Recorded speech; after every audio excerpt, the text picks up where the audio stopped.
everybody, and welcome to the EMCID Candidate Forum. How are we all doing tonight? Got a good-looking crowd, especially the two guys standing up front here. And it's good to see everybody. I do appreciate all you guys coming out. And my name is Hank Vatt. This is Mark Hogan. And good to see you. Howdy folks, welcome to the forum. It looks like we've got a really interesting event coming up this evening. So without further ado, I'd like to ask everyone to please rise. And Mr. Mark Peterson will lead us in the opening prayer. Mark?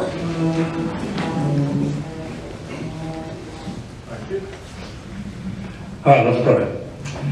Father God, we just thank you for this day. We thank you for this opportunity to come together as candidates and citizens to meet, talk things out.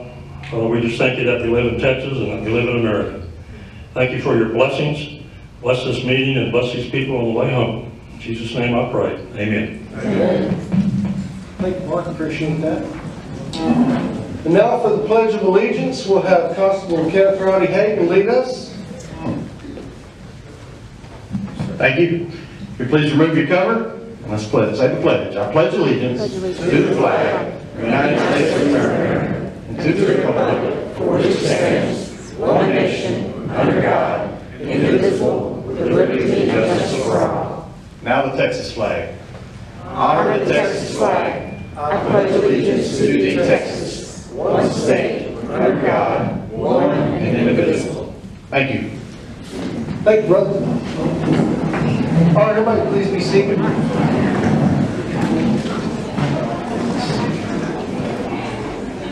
Okay, I'd like to start by thanking all of the voters for attending this event. Your interest in local elections is important, and I want you to know that your vote counts. Even though we elect our representatives to represent us, the real power lies with each individual voter. And I want you to think about this every time you go and cast a ballot in any election.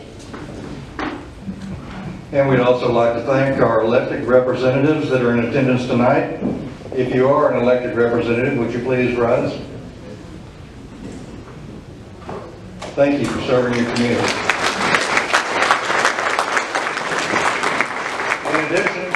In addition, we'd like to thank our first responders. If you're a first responder, would you please rise also? Thank you for your service.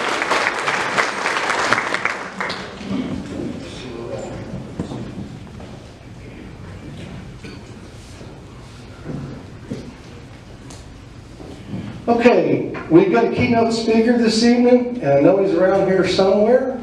It's going to be our new commissioner-elect, Matt Gray. Let's give a warm welcome for Matt. Matt, come on up as well.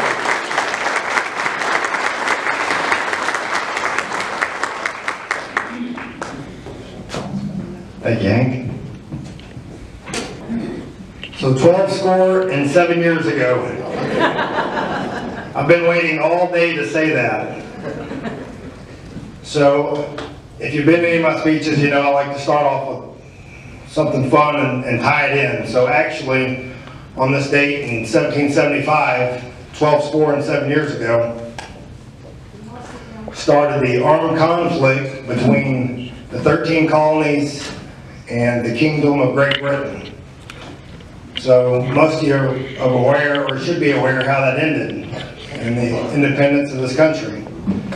And so that's what we're here celebrating today, in my opinion. We're all here to select an individual and elect, to see who we want to elect in an upcoming election, because we have that freedom and we're here in a free country. So also on this date, April 19th, I think 93, was the end of the standoff with the Branch Davidians, which brings a lot of question in government. So we could have went a whole other direction, but I decided to keep it with revolution. So, but when Hank asked me to do this, he wanted to touch on local elections, getting involved in local elections, and the importance of local elections. I just ran a pretty tough campaign. I was fortunate enough to have a good result, hard work, and keeping a finger on the pulse of what's going on around here And I wish all you candidates that are running the best of luck in doing the same thing. Figure out what the community needs, try to answer that call and do your best. So it's more important now than ever that you be involved in your local politics, because you can't control what's going on in Washington.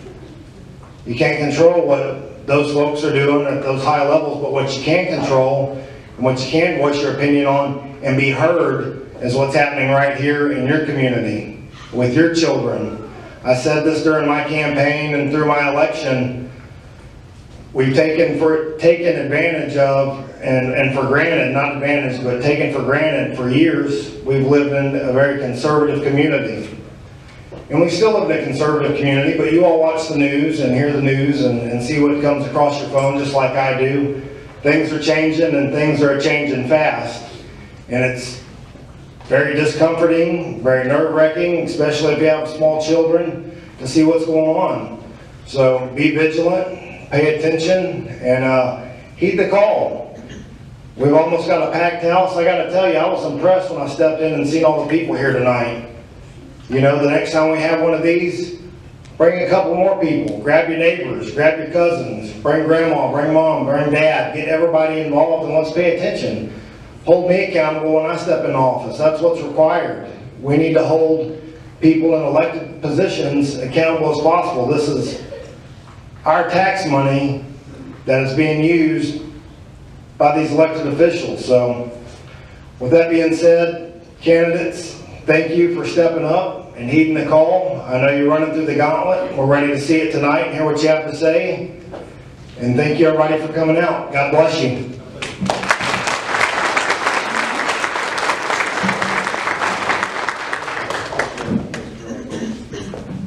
Thank you.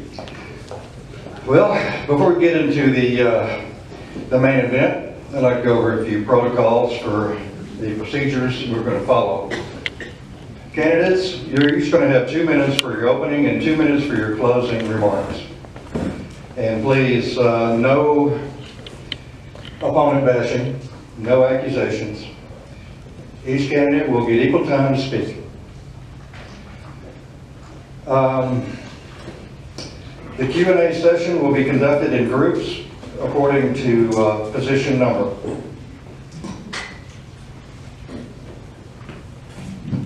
Alright guys, so we've got a question pool. So I went out on the internet about a month ago, maybe a little longer than that. Went out on Facebook and I said, okay community, here's what I need. I need questions that you would ask the EMCID candidates if you were standing in front of. Got an overwhelming response. I got a lot of texts, I got a lot of messages.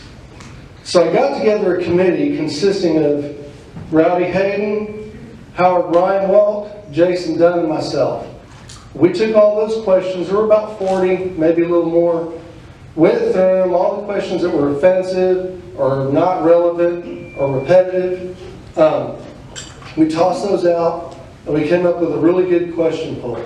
So this is the kind of information that the community wants to know. These are not our questions.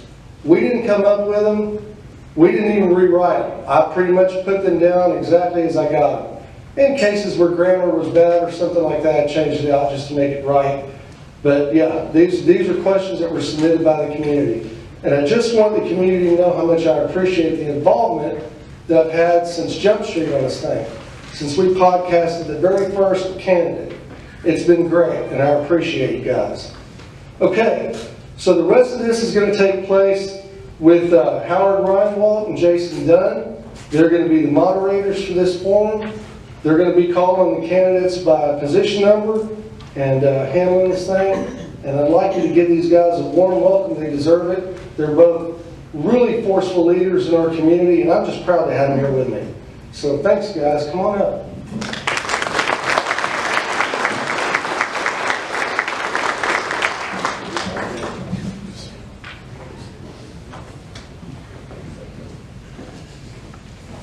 All right, well, first off, thanks for having me. Hank called and asked to help, and I was excited to be here. So, really excited to see what the answers are tonight and get some answers to everybody's questions that they sent in. First up, we're going to have position number 5 with Crystal Moore, David Miller, and Paul Batchelder.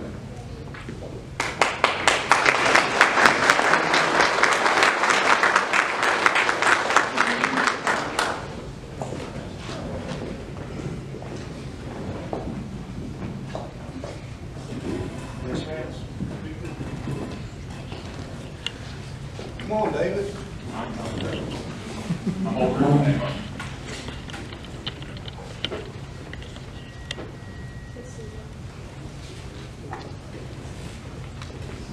All right, we're going to start out with 2 minutes for an opening statement. We'll start at the right of the table here and just move down. Hello there, I'm Crystal Moore. I'm a lifelong resident. Can you see me back there? Almost. Let me step over here. There you go. I'm Crystal Moore. I'm a lifelong resident, East Montgomery County, a mother of 3, and I have a grandbaby. My husband and I, we own a small business in the area, HVAC company.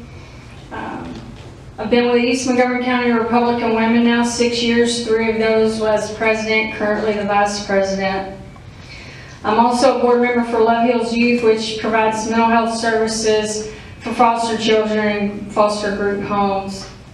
I've got 15 years experience and currently in the oil and gas industry. As a small business owner, we support many organizations, nonprofits, and schools with our business. And in my profession, I'm responsible for multi-million-dollar projects implementing cost-saving procedures and processes using Six Sigma and lean manufacturing processes. As a board member, I will protect and be responsible and a great steward for your sales tax dollars. I visited with multiple businesses in the area and I see the same concern and restraints that face our small businesses in the community, and I share those. I hope to be able to bring advocacy to the board for small businesses and to mitigate some of the growth that benefits all residents as well as small businesses. I represent a positive change with many years of working on various boards and business background, which is necessary for this position in my opinion. I am the most experienced and will bring leadership, new ideas, and the ability to gain the board's support to implement a positive change. Again, I'm Crystal Moore, and I ask you for your support and your vote May 7th election.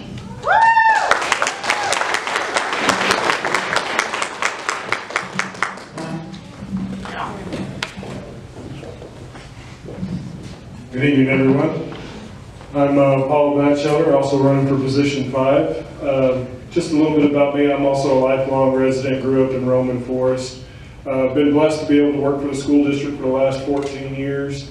Graduate from New Caney High School, and really looking for the opportunity to give back to a community that's given back so much to me. Really have had just a great time in giving back in little pieces, and this was just a huge opportunity to be able to do so. So I've got kind of a varied experience, everything from natural resource conservation to big time budget conservation, or looking for efficiency. Currently I serve at New Caney ISD for in emergency management, and able to work with a lot of our first responders with regard to major incidents and things of that nature. So I just want to say thank you for everybody coming out tonight, and we'll see how this all goes. Thank you.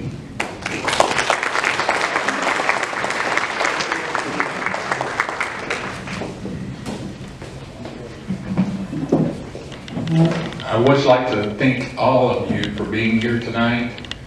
You taking time out of your day to be here and listen to us. For the very beginning of this statement, I want you all to understand this is not about David Miller. This is not about the candidates. It's about you, the voter. And that's the reason we're here. We need to represent you. I'm going to give you just a little tidbit about me. I moved here as a child, had my family. We raised, my wife and I both graduated at New Caney. All 3 of my kids graduated from New Caney, and all my grandkids go here to New Caney. During the years, I worked with the Sheriff's Office. I've been there for 32 years, and I've diligently served your community. During that time with the Sheriff's Office, we've done many community events. We can continuously community-oriented policing. That's what Sheriff Wayne Henderson promotes. We have a PAC that's professional, accountable, compassionate, and trusted. And we thrive on that fact. The importance of a public servant is your trust. If we lose that trust, we lose everything that we had. It's very important that we keep that at all times. There are many challenges faced with this position. I've talked to many current board of directors today. They know there's irresponsible spending and it has to stop. Each of you are just like me and everybody else. They go here and they spend a penny and a half of their dollar. And it needs to go back to this community. It needs to go for economic development. It needs to go for our youth. It needs to go for their scholarships. It needs to go for the beautification and for your quality of life. That's extremely important to me, and that's extremely important to you. We need to continue with that. I found there's been several architectural projects over the past years where thousands of your taxpayer dollars have been spent. And we need to do a check on that because those were wasted projects. All right. Thank you.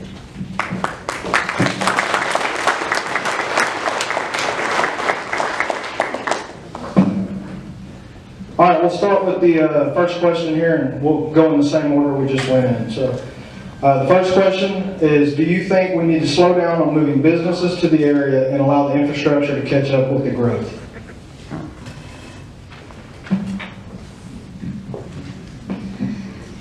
I don't think you're going to slow the growth down, but we can mitigate it. I think the best way to mitigate that is we need to improve the relationships with the school boards, the MUD districts, and the commissioner as an improvement district. The reason for that is growth affects all of those things, and you cannot have successful growth without it impacting the residents, without it impacting the infrastructure. We need to make sure that it's not a negative impact and it's a positive impact. So when you mitigate your growth, we need to be sure that we're not putting a 24/7 operation at the back door of a residential area. And I don't think that that's being done, but if you lose control and don't mitigate that growth, that's what will happen. I think the improvement district has been on top of that, and I want to continue that and improve it the best way we can.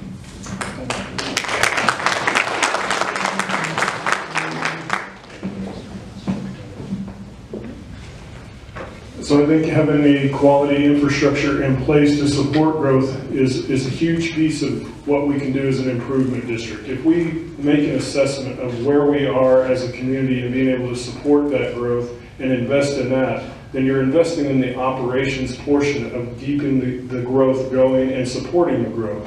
So I don't want to put the cart before the horse, and I want to make sure that we're doing our part to look at what is the most limiting factor and where do we need to spend our time improving the overall community so we can continue to support growth in the appropriate ways.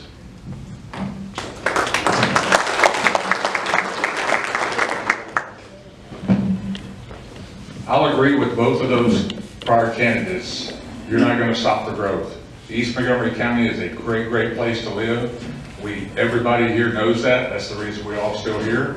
It's the reason we all still raise our families here.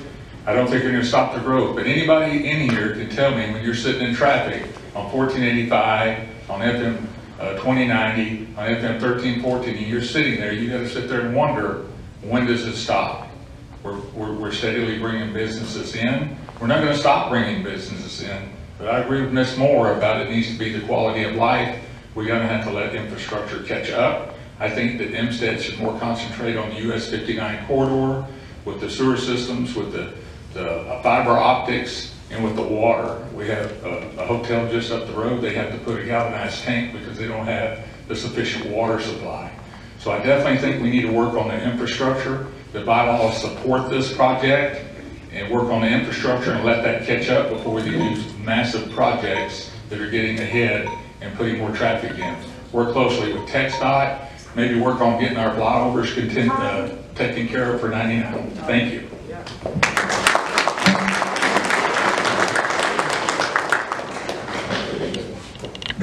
All right, so the second question is, would you be willing to institute an independent oversight committee to oversee EMCID's financial affairs and operations?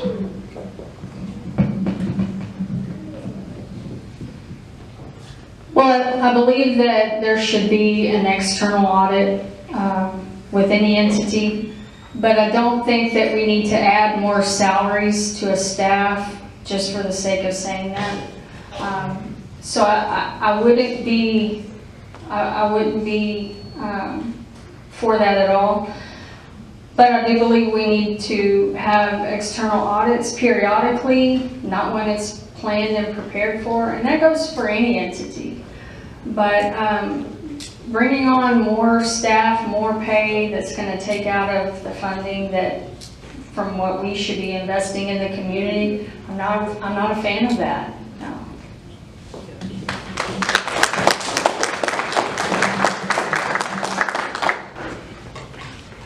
I think with any governmental entity, there needs to be a fair balance of checks and balances where we're looking at everything holistically and kind of making sure we're doing what we are there to do as an improvement district, making those improvements and making sure that if we were to post every single expenditure that we put up, that the community would be supporting in those ideas. So overall, there needs to be a checks and balances, whether it's an external audit or another person. I would really want to understand a little bit more of what the mechanism is there currently for the checks and balances. And then we could grow that from there so that we're just being as transparent as we can be for the community.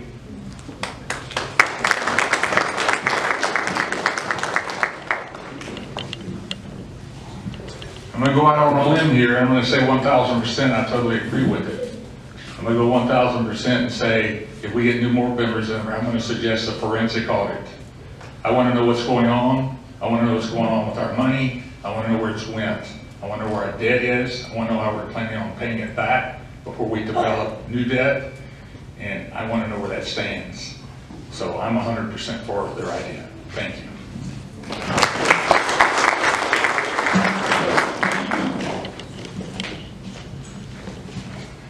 What are your thoughts about the convention center? Should we incur a $100+ million debt at this time? I believe that brings more questions than answers. Look, what you know about it is exactly what I know about it. Is it an exciting idea? Absolutely. I'm sure that the Improvement District has done their homework. I think if the Improvement District is smart with their planning on this, then they've already talked to and have multiple businesses or trade show companies that they have established a relationship with and have the possibility of securing contracts that may last 5 to 10 years for that. The amount of money spent to build this convention center, I'm not in the construction industry. I don't know what it would cost to build a convention center. 108 million sounds excessive to me. I don't know it has to be on that grand of a scale. But again, I don't know what one would cost to know if that is in excess. It's hard to visualize that happening, though, I will agree with you. But again, more questions than answers on that.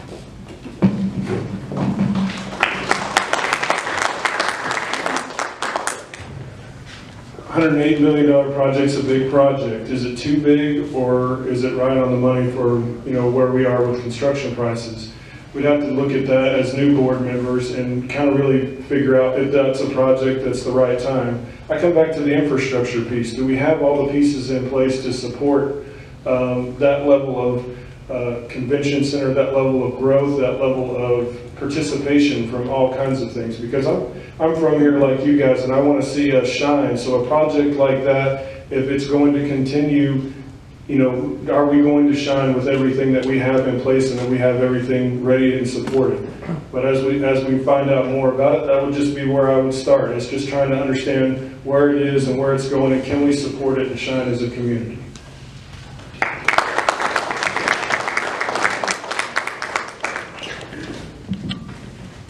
Once again, I'm against the grain. I'm right now, today, I'm 100% against the convention project. It's $108 million that I think we're just going to put our great-grandkids and our greater-great-grandkids in debt.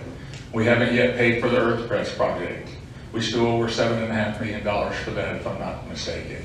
We need to catch up on our debt that we have.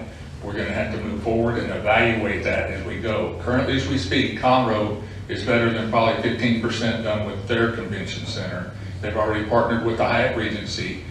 What are we gonna fill it with? They have a lot of amenities over there that we don't have. I don't want it to be another failed project. I want us to be successful. Do I want a convention center? Sure, I would like one. I would like to have a nice Range Rover and a lot of things at my house. I would like to have a swimming pool and such. When you can't afford it, you can't afford it. Let's get caught up with our debt and let's go from there. If we want a place for graduations and stuff, there's a place right up the street that has a $6,000 structure. We can build one for much less than $108 million. Thank you.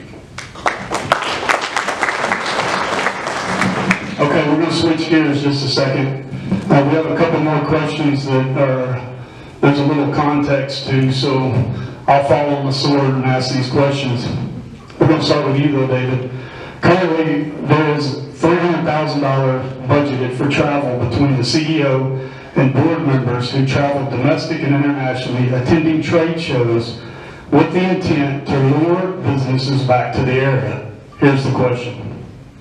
Do you feel elected board members should travel to conduct district business with taxpayer money?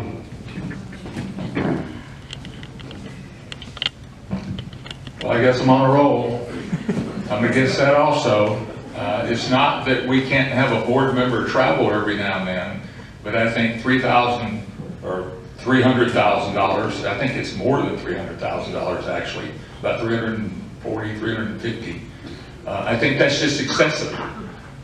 We have got not the return from these trips that they expect.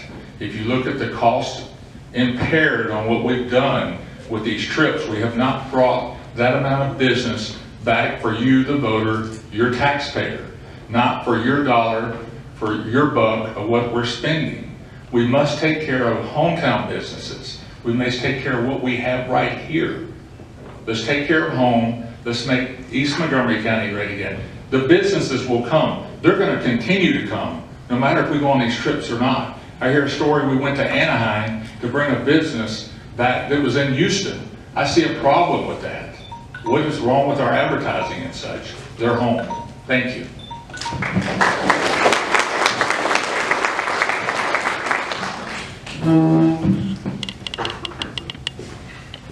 So I think there definitely needs to be a balance there. When I look at the travel budget and think about it, I'm more interested in what's the cost benefit analysis if we were to look at it? If I were to take it to someone else and look at what is the return on investment, much like what David said, I think just paying attention to, are we doing this the most cost efficient way that we can? I'm not against travel for board members to conduct business, but I don't think it should be lavish or extreme. So if it is, then we have an opportunity there to make some changes that allow us to find the information that we need to promote business growth in the community, but also do it on an efficient basis.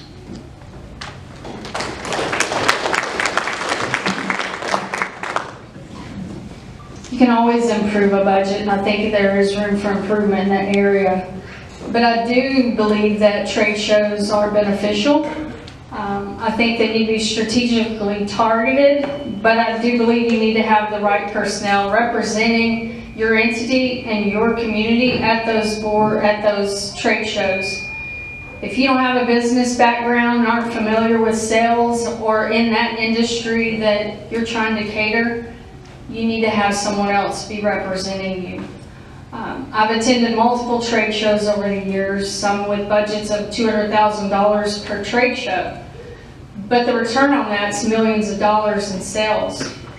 I do disagree with the fact that the businesses would just come here. Not many people outside of Texas knows where New Caney and Porter, Texas is. So we do have to lure some of those bigger businesses. The industrial park houses several businesses that were brought to our community and provide thousands of jobs just for that reason, attending trade shows. So there is benefit.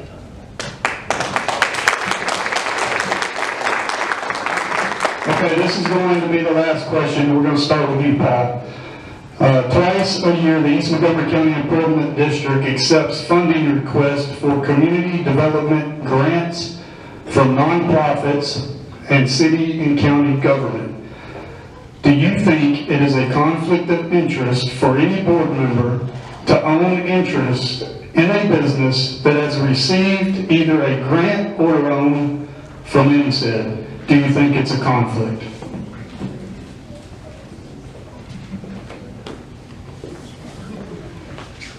I think there's potential to be a conflict there, but I think it's also about the process and the checks and balances that you put in place with that. If somebody has a small business and wants to apply for a loan, I don't know why one would be more entitled than the next. As long as the process in place for evaluating each circumstance is done correctly and the board is voting on that appropriately, then I think everybody's got an equal shot. So it's just about process with me and making sure that we're doing things in a way that is a defendable action and represents the community's interests.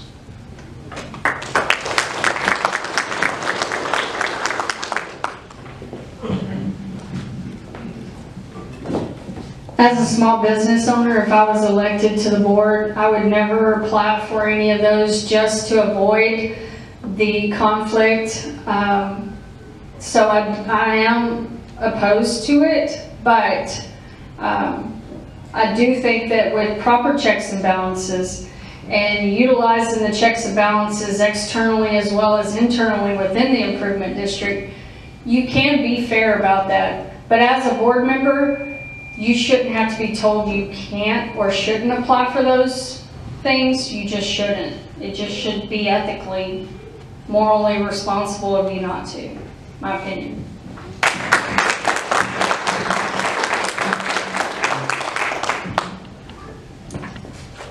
Me personally, I think that's a direct ethics violation.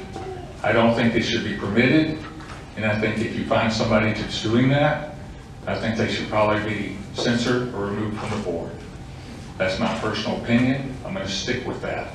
We have strong ethics and morals at the sheriff's office, and you just don't do that kind of thing. I'm with the Porter Fire Department, and I will not mix what we do with any grants or loans or such as that that's affiliated with any of our board members. If I know about it, I'm going to stop it.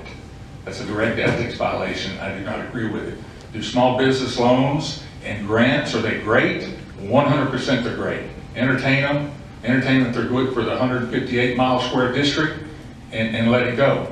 We'll support it. They want another one, come back and tell us what they're all about, what they did for our district, and make it count for you, the voter. Thank you.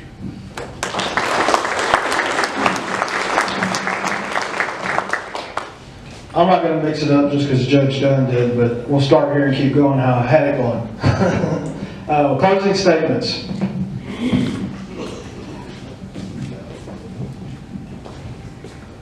All right, I'm the only candidate for this position who can relate and understand the needs of small businesses.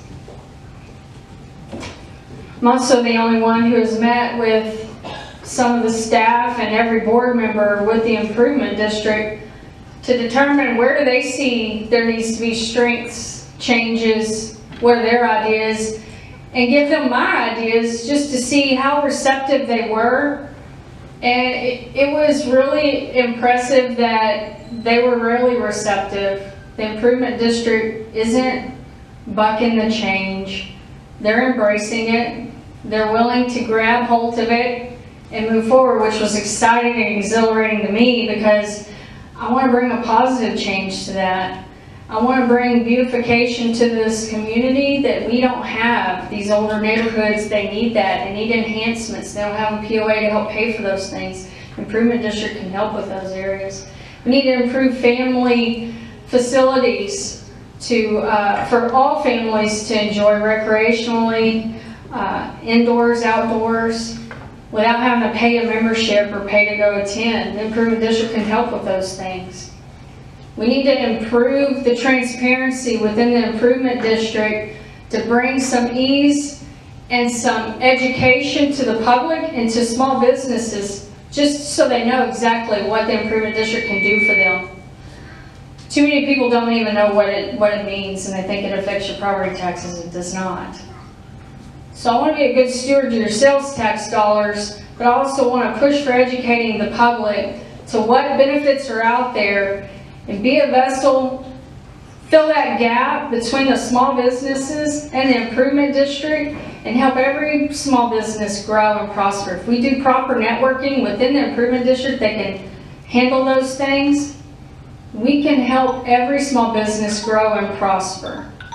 And I want to be that person to help it happen.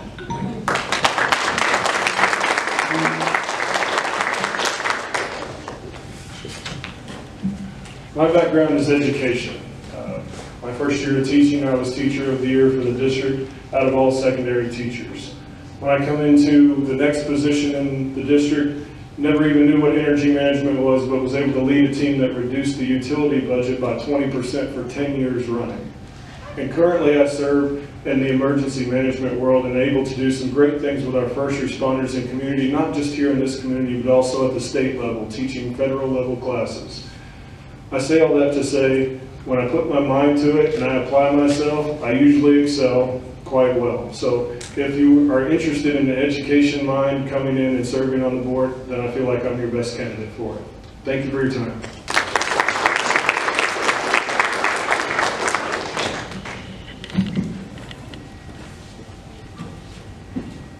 Well, we go back once again to you're the voter, you're in charge, and I'm going to ask you to search deep in your hearts of what you want, of what you're looking for, and it's going to be up to you. I realized throughout my life, many of the things that I achieved was never done with just me. It was always with the team. It was with my wife by my side, with my family, or with this community. And without this community, we could not succeed in what we do in law enforcement. It takes the community to come together and come together as one and make decisions. You take an example of the convention center, that should be put out to you, the voter, to make that decision. If we're going to make large decisions such as that, you need to be a direct impact for that. I ask you to search your hearts and research us candidates, reach us all, and research us all, and just make the right decision for when you lay your head down at night. You'll know that we're doing it for the community. I don't wish any of you to vote for me for David Miller as being with the sheriff's office. I want you to vote for somebody that you believe in, somebody that's going to do a great job, that's going to take care of your stewardship with your tax dollar and make that difference for you. Make that difference for your children. Continue with the scholarships. Get us an athletic center, some select ball fields. We can easy to select an athletic center. People want green spaces. People want beautification out here. We can make that happen. We can get a center for the graduations. We can do that, but do it with good fiscal responsibility. I believe in frugality. We've got to make that happen. I thank you each and every one of you for coming out here and taking the time for all of us. Thank you.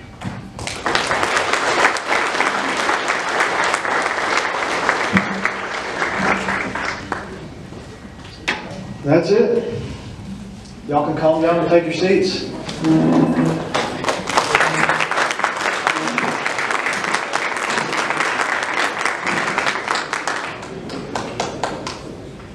All right, so next up will be position number 7, Gisela Villarreal, Martin Zepeda, and Liz Mullane.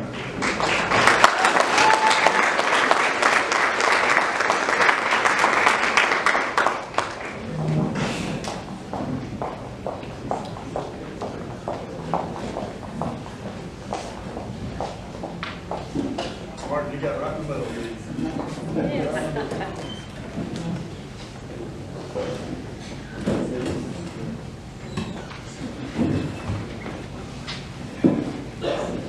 All right, we'll give each candidate 2 minutes for an opening statement. Hi everyone, my name is Gisela Villarreal, and I am running for EMCID position 7. I'm a graduate of the University of Houston. I have a major in management and marketing from the Bauer College of Business. My husband and I moved out to East Montgomery County 3 years ago, and I've always had a passion for serving my community. I did so growing up in my parents' house in Southeast Houston. I was an election clerk, and I just am so in love with our democratic process, and I think it's so special that we have that here. And I have always, like I said, had a passion for serving the community, and I'm really wanting to do my part to do the best that I can to improve East Montgomery County. I celebrated 20 years of service with HEB on Sunday. I've worked 15 of those years, were spent in the HR department, in training and development, and opening up new stores. I've worked on leading and opening over 70 stores in the Houston area. The last 3, I've been working in our digital department. I oversee and lead a team that manages our educational platform. Our learning management system is used by over 130 employees at HEB in Texas and in Mexico. So I work very closely with developers in India to kind of keep the lights on and get everything rocking and rolling, and getting all the partners in HEB trained. It's an absolute honor to be here. Thank you so much. I had a great time just meeting some of you today, and I look forward, if I haven't met you yet, I look forward to meeting you after the forum. So thank you.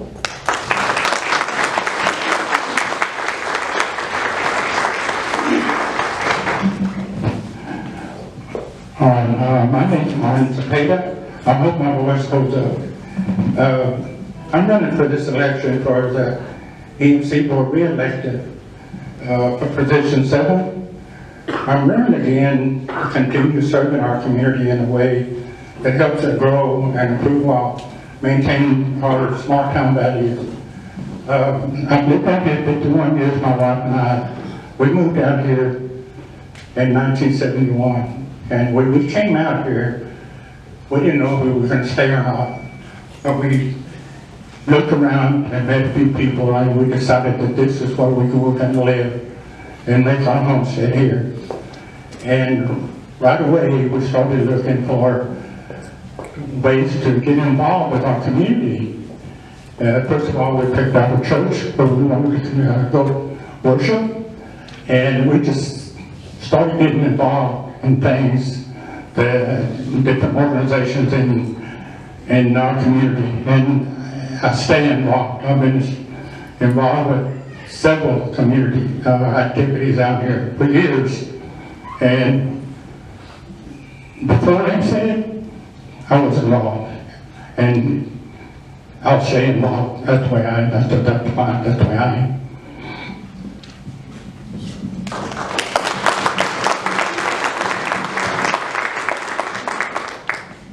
Good evening. Thank everyone for coming out. I know in the evenings you want to go home with your families, but I can tell you that I'm a 12th generation Texan.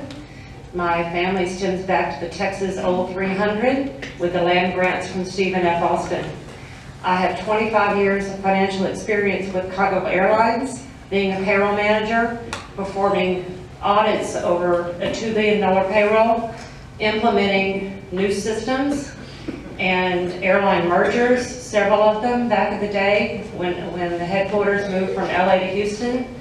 My last 9 years have been with the city of Roman Forest as a city administrator. I was over the entire city, reporting to the mayor. The mayor had a full-time job, so I was the one at the office making the city run. So for the last 9 years, I created the budget, spent the budget, was audited on all my numbers with 9 perfect audits. Prior to that, there were no audits being done for our city. And the first audit under my watch, the auditor said they had never seen a city turn around so fast. So I'm here to tell you that I'm interested in helping all of our area, small businesses, large businesses, and supporting EMCID in their future. So thank you so much.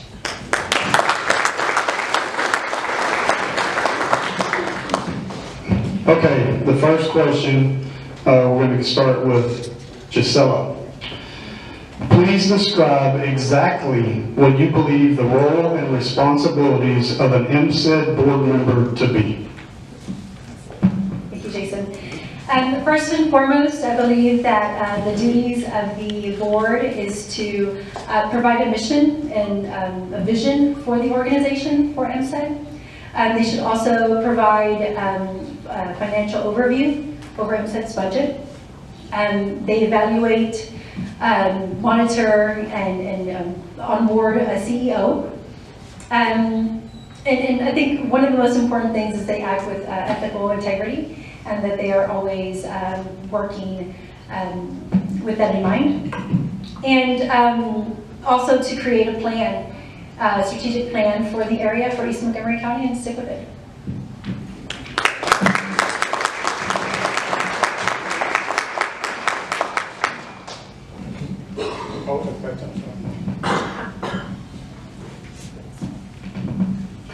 Please describe exactly what you believe the role and responsibilities of a EMCID board member to be. Okay, so the first thing that I think, when I first got elected, let me start with that, I really didn't know what I was getting myself into. But the first meeting that I went to, I said, boy, this is a lot more than what I envisioned. There was a lot of responsibility, mainly because this is not EMCID's money, this is y'all's money. And we try really to try to account for everything.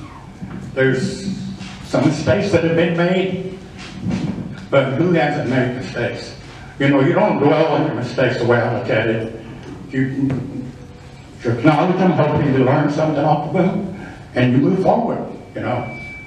I just think that we do need to try to take y'all, or we do try to take y'all's money in consideration, and y'all's ideas. We ask for ideas. I don't know what else to say.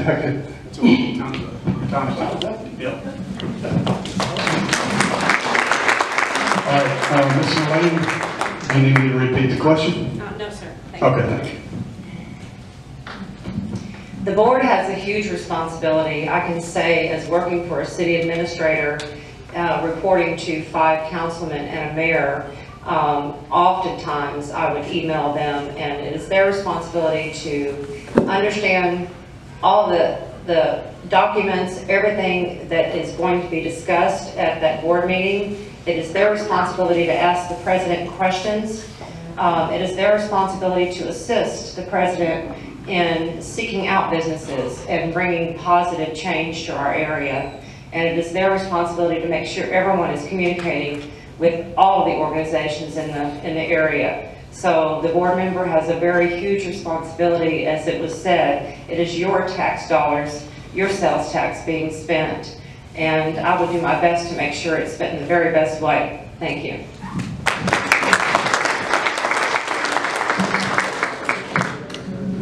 Okay, I'm going to go back to my pattern and not the Chiefs. So this one's for you, Ms. Mullane. Let's see, where are we at? Do you feel it to be more important to directly assist the existing businesses and small businesses that are already in our community versus continue spending money trying to get big companies to move here? I think there needs to be a balance between both of them.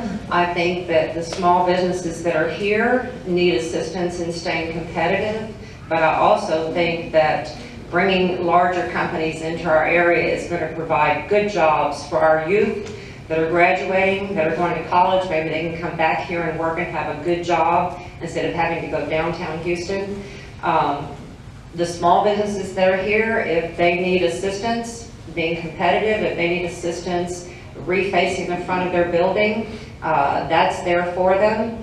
I think there needs to be more communication with the small businesses that are here. A lot of people don't know what EMCID is capable of helping them with. But yes, I think there needs to be a balance of both, so that our youth and our community has decent jobs to go to work for in this area. Thank you.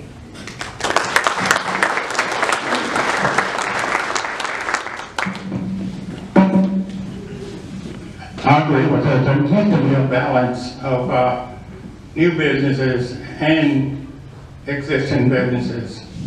And believe it or not, I mean, we have, a lot of people don't know, during our COVID, there were small businesses that were basically almost to shut, to close down their doors and get rid of their help. So we put out a program that for 10 years at 3% interest. And there was several businesses that took advantage of it. I don't know, the count thing was like 35, maybe 40 businesses that took advantage of that. And I think that was very, very helpful. As far as new businesses, we work hard and try to get businesses in here to create jobs for our people, for our graduates. We got 1,100 kids graduating this year just in New Caney High School, and 300 in Splendora.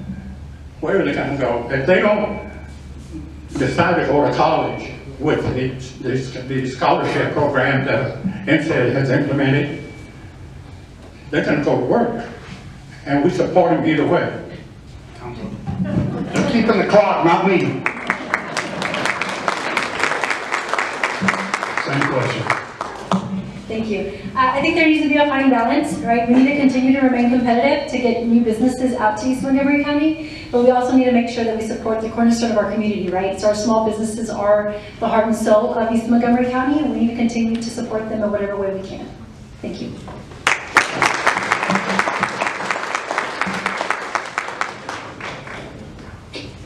Okay, Gisela. No, this one's for you, Mr. Zepeda. We'll start with you. We'll start with you. And we're going to keep your time, and we'll let you know when you get there. The current EMCID building, which was constructed and paid for with tax revenue, has recently been named the Atrium Center, which is now marketing the building primarily as a wedding and special events venue. Are you supportive of a government entity entering a for-profit market as a potential competitor to other local businesses?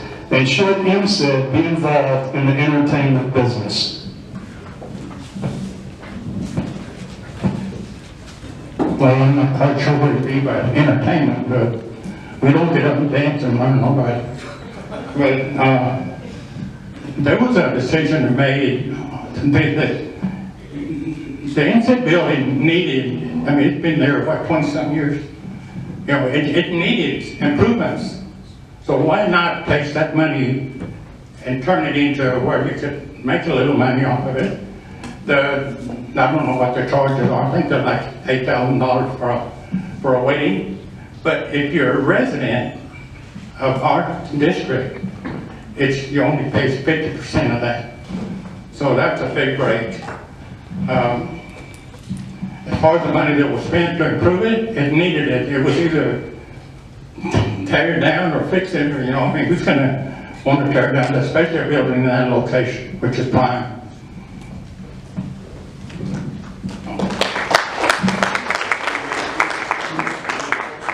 No, I think okay. So there was two pieces to the question. There was. So the first one was the center. Yes. And then the entertainment. Okay. Correct. So I think in regards to the entertainment, I support a portion of EMCID's funds to go to community events, like, you know, my kids enjoy the Easter egg hunt and the Halloween events that they do. So I definitely support that piece. But there was an event that was held back in 2017, the Rock the Ranch or Rock the Hill or whatnot, that wasn't as successful as we had planned, as I'm assuming the organization planned that it would be. So that to me was a flag that said, you know, maybe EMCID isn't the right organizer for these larger scale events. I do support these local community events that we do have. And what I would say is, sorry, it just made a weird noise. What I would say is that in regards to the Atrium Center, I have heard when I'm out kind of talking to my neighbors that there is some concern that EMCID is directly competing against other similar vicinities in the area. So I do see that as of concern. I didn't know the reason why that Martin just shared. Okay, yes, sir. Thank you. Good answer. Let's move on. So the Atrium Center is a beautiful building. Who wouldn't want to have a wedding there? I understand that there's other venues like this venue right here, but oftentimes, I know when my husband and I got married, things were booked up, so why not have another center that you can plan a wedding for, or a family reunion, or things like that. The other issue with the entertainment business, I think the Rock the Ranch That's probably what was specifically asked about. Was probably a little bit premature in our area. I think the Valley Ranch area probably needs to be built up. I think there needs to be more hotels, more things, amenities in the area before anyone tries to put on that type of event. I know the Woodlands Improvement District puts on shows at the Woodlands Pavilion. So one day I think we can get there. I don't think we were quite ready yet.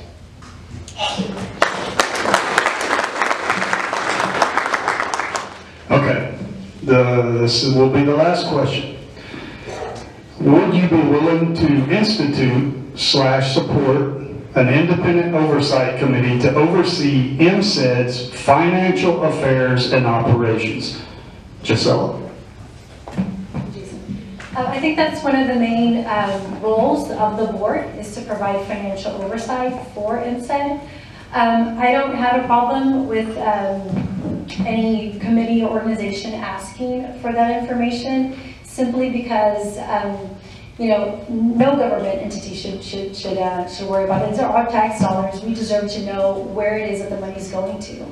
So no, I don't have a problem with that at all.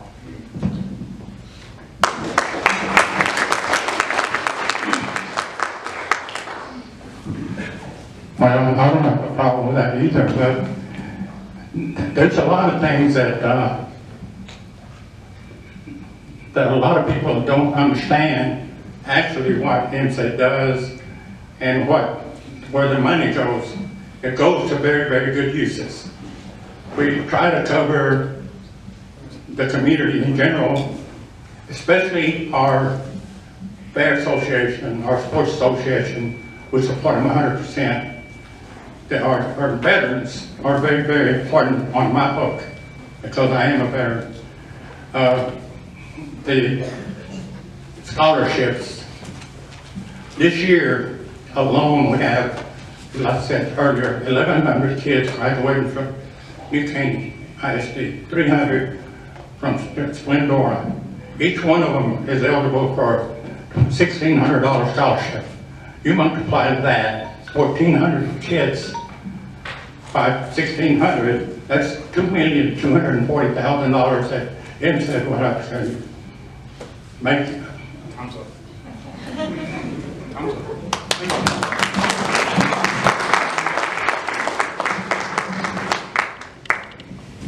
I agree with Gisela. It's the director's responsibility to make sure that there's good oversight, and I'm sure those directors vote on getting an audit every year. I know at the City of Roman Forest, our audit cost us $20,000 a year. A lot of people say that's a waste of money. I don't think so. I think that audit, an external auditor coming into your city, and you would not believe the list of things that little city had to provide to the auditor. It takes about 3 months to go through the audit. I'm sure the same thing happens at EMCID, and that auditor is going to find anything that is out of whack in that financials. And so I think having an oversight committee would just muddy the waters, because that's what the directors are there to do, is to make sure that the money is being spent in the right place and the budget is approved and is being followed. So that's my opinion. Thank you.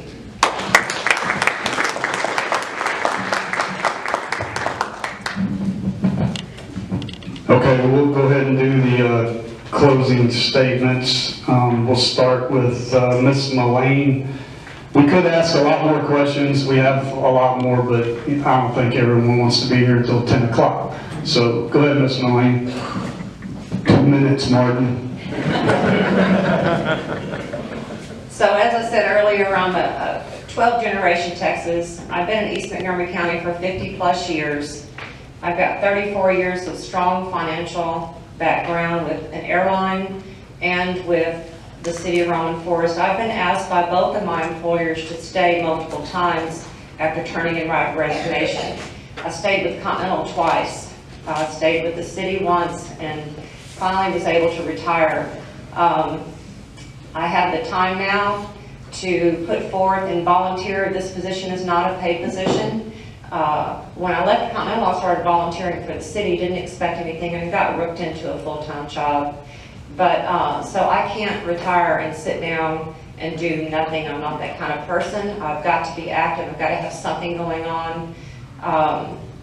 So I can promise you, in this position, I will lead with integrity, responsibility, and spend your tax dollars the best way, and even try to save your tax dollars for the future, for our children, and to make sure that we have the best possible businesses come into this area to provide jobs for our community. You guys know that there haven't been any high-paying jobs in our area for well, never. So it's time to bring those good businesses in here and bring good jobs to our children. Thank you.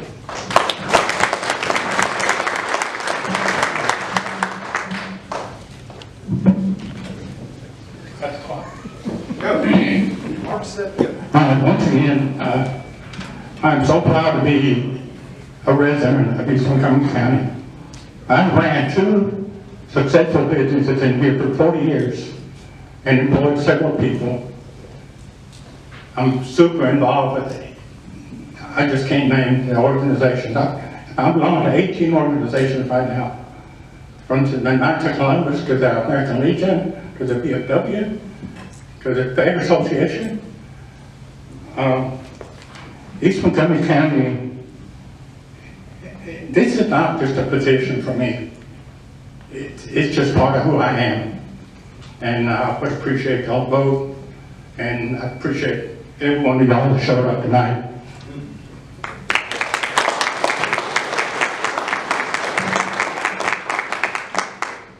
Hi everyone. First and foremost, Hank, thank you so much for putting this together. This has been an amazing event, and the turnout has been just as amazing. So thank you for that.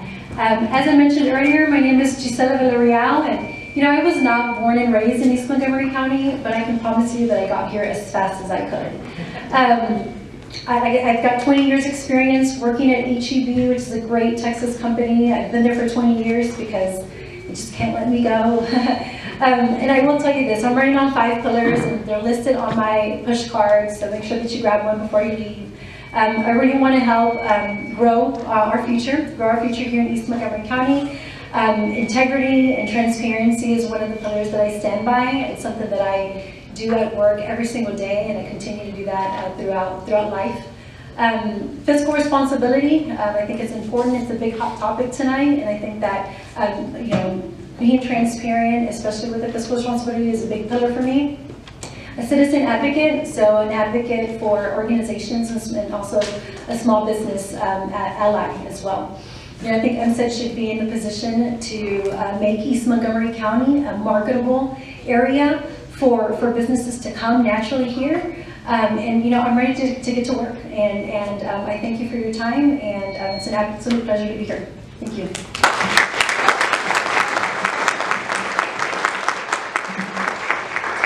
Thank you all, and good luck.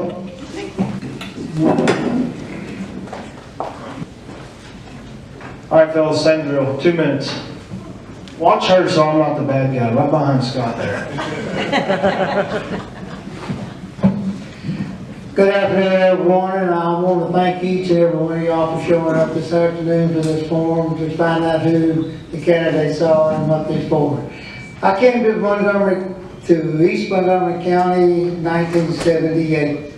My wife and I lived here with my daughter, my son, all graduated from Splendora High School. My granddaughter graduated from Splendora High School. I got one granddaughter who was fixing to graduate from Sam. And I got one granddaughter that's going to Kingwood, and they all did that, not all on their own, but with the $1,600 it helped. And the biggest thing that some of the things that I have been involved in East Montgomery County is that several years ago we got involved with the East Montgomery County Fair. We started that. If y'all know anything about East Montgomery County Fair, you know that right now, last year, I think it was almost $500,000 for animals that was sold. And I want to thank Martin Cepeda, he was in on that deal. And so we've lived here and worked here, and I've been on the EMCID board for 18 years. I have seen the community grow. First got on the board, we had Walmart Shopping Center, and about 3 or 4 businesses out in the industrial center. Today, we've probably got, I'm gonna say, close to 30 businesses out there, and we got over 600 acres of that. And the latest and the biggest thing we've got so far is the Lowe's distribution center, which produces a lot of jobs. So thank y'all for being here, and I appreciate it. Thank you.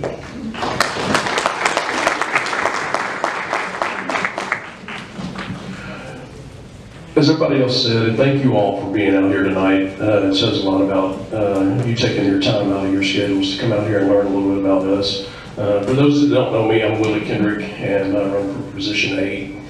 I've been in Montgomery County since 1972 when my family moved out here to New Caney. My sisters and I both graduated from New Caney High School. My wife and I's kids all go through East Montgomery County schools. I'm an honest and dedicated and compassionate individual that takes a common sense approach to any and all tasks that are put before me. I've been a first responder here in East Montgomery County in one form or another since 1988. Later this month I'll start my 20th year with the Sheriff's Office. So I'm involved in your community, and the most important thing tonight, I think, is you're here to see what we're going to do with your money. And I think that's the most important thing, is for me, is I want to be a responsible individual and accountable for all of your tax dollars. So thank you all again for being here tonight.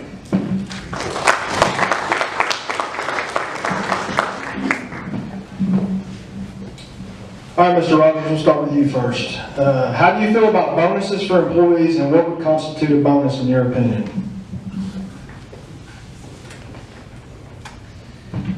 The bonus program has been around for hundreds of years. Everybody that works hard in a lot of businesses gets a bonus.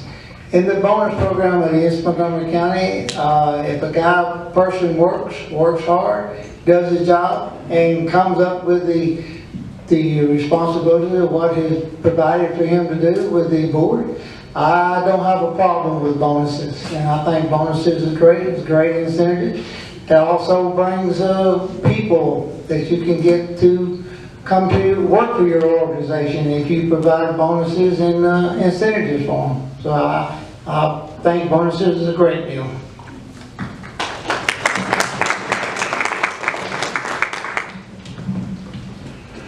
I think bonuses are good if you work in the private sector, but with this, I don't think that there should be any bonuses. This is a volunteer position, and where does this bonus money come from? Does it come out of the taxpayers' pockets, or who does it come from? So I disagree with the bonuses.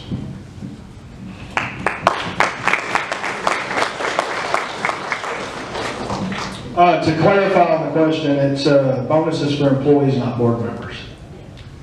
Do either of you want to elaborate on your answer? Yeah, the board members don't get no bonuses. All we do is get a lot of hard work, and we don't get no pay for it. I know I spend hours and sometimes weeks going to and from board members. Board members do not get no money in shape, form, or fashion.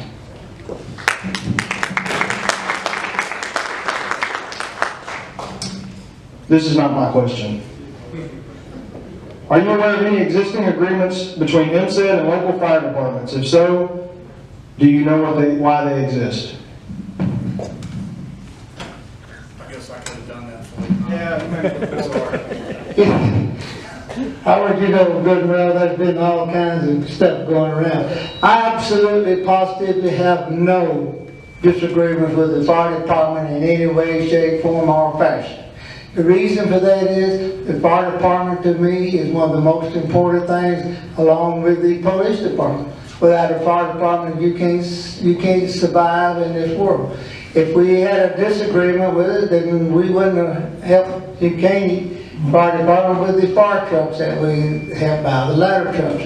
But to answer your question, son, I absolutely do not have no disagreement with the fire department.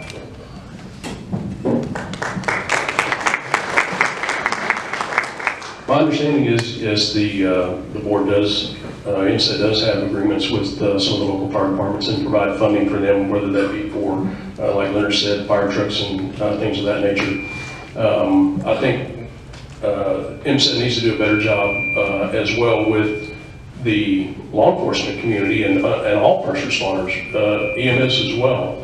I think we need to be helping provide funding for additional manpower and equipment. So, no, I do not have a problem with that.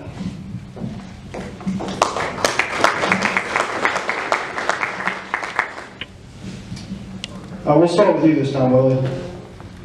How do you feel about taxpayer money being used for business trips for board members out of state and out of the country?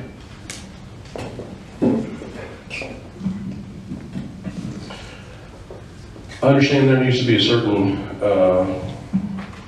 travel expense related to this position and this board.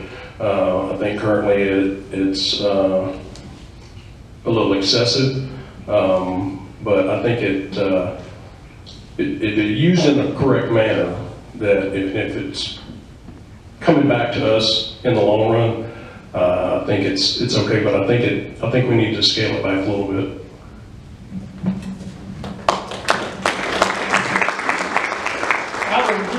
Would you repeat that question so I can exactly understand what you said? How do you feel about taxpayer money being used for business trips for board members out of state and out of the country? Well, I can tell you that I feel like the board, we need to go to these places, we need to go to these things. And we have been to some of the boards that have been out of the country, and we've got some companies in our industrial park that came from Switzerland and all these other places that we would not have got if we had not gone out of the country. I personally have never been out of the country, but I tell you what, I have been on a lot of board trips, and I think that these trips are very necessary.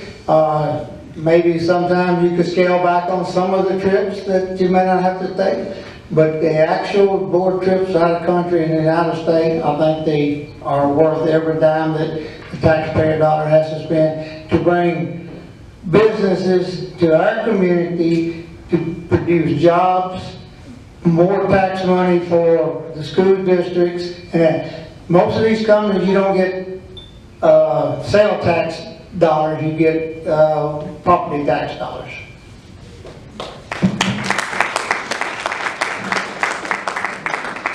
All right, final question, and we're going to start with Willie again. In your opinion, what is the duty of a board member? I think ultimately it boils down to being fiscally responsible with your money. There's a lot of money that's generated through the tax system, and I think it's imperative that we do a good job and get input from the community to find out where y'all want that money spent, whether that be in the form of a community survey, to find out what type of businesses y'all want to attract to the community. But I think ultimately that's our biggest responsibility, is being fiscally responsible to the voters.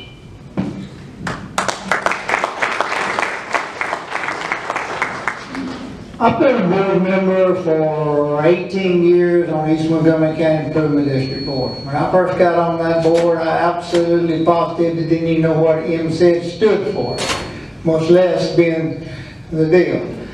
But over the years, I have become, I think a board member should be a good steward of taxpayers' money, first of all. A good board member should be able to concentrate the business of the board. For being a board member, nobody here you don't have to be qualified to be a board member, you just be a board member. Board members are very important to every board, because that way they can keep all of the taxes, the work by the budget that they have, but a board member is, I think, is a very important part of a board. Okay, we'll give you 2 minutes again for your closing statements. We'll start with Mr. Rogers. Again, I want to thank each and every one of y'all for coming out. I want to thank Mr. Hank Best there for putting this on. He's a pretty good old guy. And that. But like I said, I've been on the board member. Go back a little bit about myself. Like I said, I own a small business here in the county. I've owned an air conditioning company for 40 years here. I've got another business that's in Cleveland, Texas. So I've got 2 businesses. And I want to thank it. And basically, I just want to thank y'all and coming out and for participating. And I hope you've heard enough stuff tonight that you can make a decision on who you want to vote for and what you want to vote for. Thank you very much, and I appreciate all of y'all.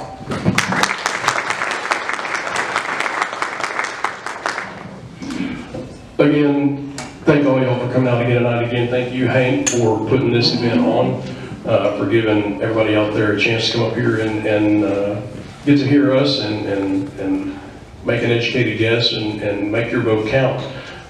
This is a new adventure for me, so I understand I got a lot to learn if I'm elected, but I promise you I'm going to put my best foot forward and be a good steward of your money. So we thank you all again for coming out tonight.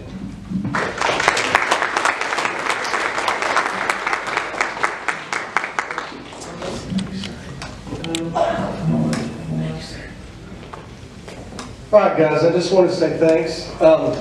You know, from the looks of this crowd, it says a whole lot about this community. So I want you guys to be educated voters, not only in this election, but all elections. Take the time. It don't take that long. Get to know your candidates, get to know the issues, and let's make a difference. And we can do it. As individuals, you can do it, and as a group, you can do it. So appreciate you showing up. And man, this has been great. I want you guys to know I did not pull this off by myself. I had a lot of help. And help from members of the community, help from leaders in the community. And we're going to do something like this again. I think this will be something we do on a regular basis. So when these elections come around, we're going to keep you guys informed. We're going to podcast these guys. We're going to poke and prod them. We're going to ask them all the questions and let the best ones rise to the top. So thank you very much for coming out to this event. I appreciate it. I hope you all have a safe trip home. And please don't leave until all the cookies and everything else are gone, because I don't want to lug that stuff back in my truck. So I know Mark Hogan would like to say a few things, and he drove a long way out here, so I'm going to give him his 1 minute. Jackie, let's start that time. Well, I can't really add much to that. Thank you, Hank. Throughout this past year, I've just kind of been along for the ride, and me and Hank go back a long way. 1979, and when I look at this guy, I still just see a little hippie kid standing there. But he is a good dude, just like that other fellow said. And I appreciate you letting me help you out, and it's my privilege to come out here. Also, I think congratulations are in order for Hank on the successful bid at the auction for Hugh Hefner's wardrobe. All right, guys, that closes out the forum for this evening. Feel free to stay, mingle around, and again, appreciate you all for coming. Thanks very much.